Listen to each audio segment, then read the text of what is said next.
नमस्कार दोस्तों, स्वागत है आपका हमारे YouTube चैनल पर।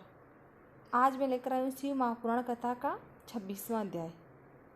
इस कथा में प्रयाग में समस्त महात्मा मुनियों द्वारा किए गए यज्ञ में दक्ष का भगवान शिव को तिरस्कार पूर्वक शाप देना तथा नंदी द्वारा ब्राह्मण कुल को शाप प्रदान करना, भगवान शिव का नंदी को शांत करना, यही सब इस कथा में वर्णित है। वर्मा जी कहते हैं, नारद पूर्व काल में समस्त महात्मा मुनि प्रयाग में एकत्र हुए थे। वहाँ सम्मिलित हुए उन सब महात्माओं का विधि विधान से एक बहुत बड़ा यज्ञ हुआ। उस यज्ञ में सनकादि सिद्धगण, देवाग, प्रजापति, देवता तथा ब्रह्मा का साक्षात्कार करने वाले ज्ञानी भी पधारे थे। मैं भी प्रतिमान महातेजस्वी निगमों और आगमोश युक्त हो सपरिवार वहाँ गया। अनेक प्रकार के उत्सवों के साथ वहाँ उनका विचित्र समाज जुटा था। नाना शास्त्रों के संबंधों में ज्ञान चर्चा एवं वाद विवाद हो रहे थे। मुनि उसी अवसर पर सती तथा पार्षदों के साथ त्रिलोक हितकारी सृष्टिकर्ता एवं सबके स्वामी भगवान रुद्र भी वहाँ आ पहुँचे। भगवान शिव को आया देख संपूर्ण देवताओं, सिद्धों तथा मुनियों और मैंने भी भक्ति भाव से उन्हें प्रणाम किया और उनकी स्तुति की। फिर शिव की आज्ञा पाकर सब लोग प्रसन्नतापूर्वक यथास्थान बैठ गए। भगवान का दर्शन पाकर सब लोग संतुष्ट थे और अपने सौभाग्य की सराहना कर रहे थे। इसी बीच में प्रजापतियों के भी पति प्रभु दक्ष, जो बड़े तेजस्वी थे, अकस्मात घूमते हुए प्रसन्नतापूर्वक वहाँ आए। वे मुझे प्रणाम करके मेरी आज्ञा ले वहाँ बैठ गए। दक्ष उन दिनों समस्त ब्रह्मांड के अधिपति बनाए गए थे, अतः सबके द्वारा सम्मानीय थे, परंतु अपने इस गौरवपूर्ण पद को लेकर उनके मन में बड़ा अहंकार था, क्योंकि वे तत्व ज्ञान से शून्य थे। उस समय समस्त देव ऋषियों ने दोनों हाथ जोड़कर उत्तम तेजस्वी दक्ष का आदर सत्कार किया, परंतु जो नाना प्रकार के लीला विहार करने वाले सबके स्वामी और उत्कृष्ट लीलाकारी स्वतंत्र परमेश्वर हैं, उन महेश्वर ने उस समय दक्ष को मस्तक नहीं झुकाया। वे अपने आसन पर बैठे रह गए, खड़े होकर दक्ष का स्वागत नहीं किया। महादेव जी को वहाँ मस्तक झुकाते न देख मेरे पुत्र प्रजापति दक्ष मन ही मन अप्रसन्न हो गए। उन्हें रुद्र पर सहसा क्रोध आया। वे ज्ञान शून्य तथा महान अहंकारी होने के कारण महाप्रभु रुद्र को क्रूर दृष्टि से देखकर सबको सुनाते उच्च स्वर से कहने लगे। दक्ष ने कहा, ये सब देवता, असुर, श्रेष्ठ ब्राह्मण तथा ऋषि मुझे विशेष रूप से मस्तक झुकाते हैं, परंतु वह जो प्रेतों और पिशाचों से घिरा हुआ महामनस्वी बनकर बैठा है, वह दुष्ट मनुष्य के समान क्यों नहीं मुझे प्रणाम करता। शमशान में निवास करने वाला यह निर्लज्ज जो मुझे इस समय प्रणाम नहीं करता, इसका क्या कारण है। इसके वेदोक्त कर्म लुप्त हो गए हैं। यह भूतों और पिशाचों से सेवित हो मतवाला बना फिरता है और शास्त्रीय विधि की अवहेलना करता है। नीति मार्ग को सदा कलंकित किया करता है। इसके साथ रहने वाले या इसका अनुसरण करने वाले लोग पाखंडी, दुष्ट, पापचारी तथा ब्राह्मण देखकर उद्दंडतापूर्वक उसकी निंदा करने वाले होते हैं। यह स्वयं ही स्त्री में आसक्त रहने वाला तथा रीतिक्रम में से ही दक्ष है, अतः मैं इसे शाप देने को उद्यत हुआ हूँ। यह रुद्र चारों वर्गों से पृथक और कुरूप है, इसे यज्ञ से बहिष्कृत कर दिया जाए। यह संसार में निवास करने वाला तथा उत्तम कल और जन्म से हीन है, इसलिए देवताओं के साथ यह यज्ञों में भाग नहीं ले पाए। वर्मा जी कहते हैं, नारद दक्ष की कही हुई यह बात सुनकर भृगु आदि बहुत से महर्षि रुद्रदेव को दुष्ट मानकर देवताओं के साथ उनकी निंदा करने लगे। दक्ष की बात सुनकर नंदी को बड़ा रोष हुआ। उनके नेत्र चंचल हो उठे और वे दक्ष को शाप देने के लिए विचार से तुरंत इस प्रकार बोले। नंदीश्वर ने कहा, अरे हे महामूढ़, दुष्ट बुद्धि, शठ दक्ष, तू मेरे स्वामी महेश्वर को यज्ञ से बहिष्कृत क्यों कर रहा है। जिनके स्मरण मात्र से यज्ञ सफल हो और तीर्थ पवित्र हो जाता है, उन्हीं महादेव को तूने शाप कैसे दिया। दुर्बुद्धि दक्ष, तूने ब्राह्मण जाति की चपलता से प्रेरित हो इन रुद्रदेव को व्यर्थ ही शाप दे डाला है। महाप्रभु रुद्र सर्वथा निर्दोष है, तथापि तूने व्यर्थ ही उनको उपहास किया है। ब्रह्मादम जिन्होंने इस जगत की सृष्टि की, जो इसका पालन करते हैं और अंत में जिसके द्वारा इसका संहार होगा, उन्हीं इन ईश्वर रूप को तूने शाप कैसे दिया। ओम नमः शिवाय। 26वें अध्याय का पहला भाग यहीं समाप्त होता है। अगला भाग शुरू करते हैं, दूसरा भाग शुरू करते हैं।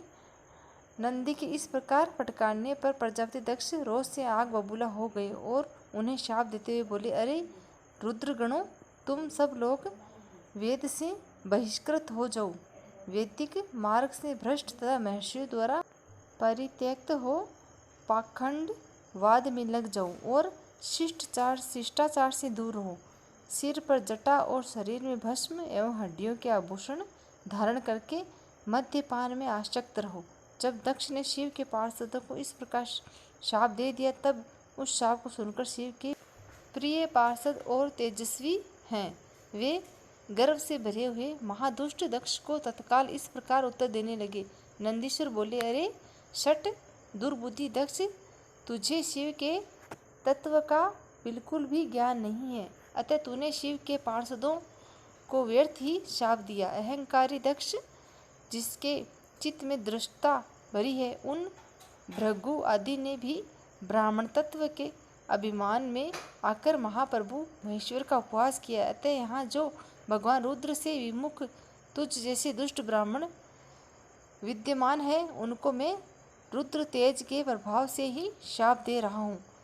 तुझ जैसे ब्राह्मण कर्म फल के प्रशंसक वेदवाद में फंसकर वेद के तत्व ज्ञान से शून्य हो जाए, वे ब्राह्मण सदा भोगों में तन में रहकर स्वर्ग को ही सबसे बड़ा पुरुषार्थ मानते हुए स्वर्ग से बढ़कर दूसरी कोई वस्तु नहीं है, ऐसा कहते रहे तथा क्रोध, लोभ और मद से युक्त निर्लज भिक्षुक बने रहे।